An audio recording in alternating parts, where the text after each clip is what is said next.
So one central point about power series is that the power series really does stand in for the function within the interval of convergence. What that means is that if we have a power series for a function, we can treat the series as if it is the function.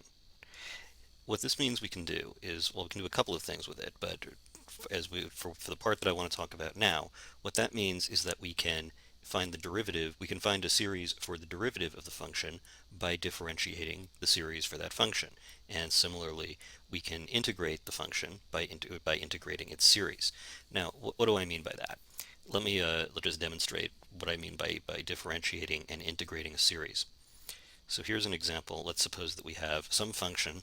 I haven't even put up like what the function would be in any sort of conventional description. I've simply described it by its series. So we have a function is the series, the sum from n equals 0 to infinity of nx to the n. So this is a series centered at 0, and it's defined in this way. So let's find a series for f prime of x. Well, what we can do is we can say that f prime of x must be equal to this series prime. Maybe that's not the best way to describe it, but I'm saying what we're going to do is we're going to take the derivative of that series. So what we can do is we can simply look at the general term of the series, and say that this is going to be, we bring down the exponent of n, so that's going to be n times x to the n minus 1. And of course, what we're going to have to do is, since we don't want x to go below 0, we're now going to start this at 1. So this is going to be the sum from n equals 1 to infinity of n squared x to the n minus 1. So this is now a series for f prime of x. We didn't even know what x looked like as a conventional function, but just by differentiating its series, we found a series for its derivative. Now let me just show you in a little bit more slow motion what this looks like. The sum from n equals 0 to infinity of nx to the n looks like 0 times x to the 0 plus 1 times x to the 1 plus 2 times x squared plus 3 times x cubed, etc. So if I take the derivative of that series, if I now find the derivative with respect to x of this term 0 to the 0x to the 0, that's nothing. That's just going to be 0. So we're going to start right there. This is going to be x plus 2x squared plus 3x cubed, and we'll keep going. Just using the normal derivative rules for this series, that comes out to 1 plus 4x plus 9x squared. If you imagine the next term here would have been 4x cubed, 4x to the fourth, that's going to be 16x cubed, etc. And we can easily see that if I have to describe this, the way I would describe it is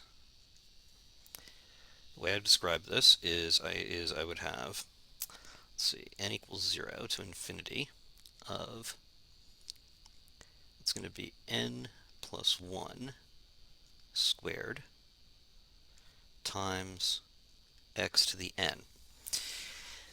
Where am I getting this from? I'm looking at these ascending squares, 1, 4, 9, 16. If I start at 0, then what I have to do is I have to add 1 to n and then square it. And then look at what the powers of x are. The first one, the n equals 0 term, is x to the 0, then x to the 1, then x squared, then x cubed. Now, how does that match with what I did here? Well, all I'm really doing is I just shifted the index. Up by 1 in this case. So I say if I start at index 1 instead of index 0, then I don't have to add 1 to the n. I can just make it n squared. But what I would have to do is, instead of this n, I have to subtract 1. So these two descriptions, these are actually, sorry, I don't want to get the f of x in there. This and this are actually completely equivalent ways of writing the exact same series. The point is that what I want you to see is that what I've done here is I've simply, in a very conventional sense, I've taken the powers of x and applied the power rule to find the derivative of those powers. And I can do that with a series. I did it symbolically up here, where I simply applied the power rule to the general term, but even when I expanded it, I got the exact same result, just in a slightly different form when I tried to write it that way. So okay, So that's what I mean by differentiate a series, is just apply the power rule to the terms, the individual terms in the series, or to its general term. Now let's do this with integration. So what I want to do now is find the antiderivative of f. The thing about antiderivatives is that recall that there are actually an infinite number of antiderivatives. So I kind of have to specify which antiderivative I mean in that way. So let's integrate the series n equals 0 to infinity of nx to the n with respect to x. So that's going to be, I'm just going to again apply the normal power rule. It's going to give me n equals 0 to infinity of, what I'm going to do is I'm going to add 1 to the exponent. So this is going to be n x to the n plus 1, and then just like I would do in a normal power rule problem, I divide by n plus 1. So that's the series. And I in fact can start it at 0 because it's not like I'm going below 0. I'm actually adding 1 to the exponent. So this is still valid this way. And the only thing is that I have to add a constant c to this. So what this is going to do is let me solve for the constant c so that I get a specific function. So let's write this out kind of in longhand. Let's do a couple of terms.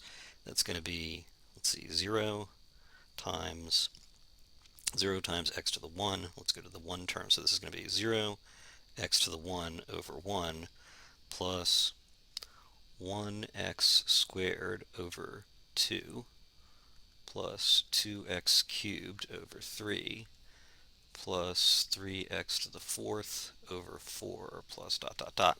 Okay, and that comes out to, that's going to, so this term, the first term is 0, and this is going to be 1/2 x squared plus 2/3 x cubed plus 3/4 x to the 4th plus dot dot dot like that plus c.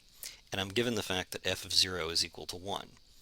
So what that means is that f of 0 is equal to 1/2 0 squared plus 2/3 0 cubed plus dot dot dot, and we can see that all of this is just going to come out to 0 and then plus c. So everything that isn't part of the plus c is just going to be 0 because there's always an x term that's just going to be, that I'm just substituting in 0 for. So this whole thing has to come out to 1. What that means is that I have 0 plus c equals 1, which gives me c equals 1. So the function that I'm looking for is f of x is going to equal 1, that's the c, plus, and then I'll just add in all of these powers, 1/2 x squared plus 2/3 x cubed plus 3/4 x to the 4th plus dot dot dot. So this is going to equal 1 plus the sum from n equals 0 to infinity of, it's going to be, sorry, that is going to be, actually, let's start it at 1, because remember this 0 term just turned out to be nothing. So this is going to be n equals 1 to infinity of, that's x to the n plus, or sorry, I need an n. So that's going to be nx to the n plus 1 over n plus 1. And there we go. That's our function. And this, either this or this was the derivative function.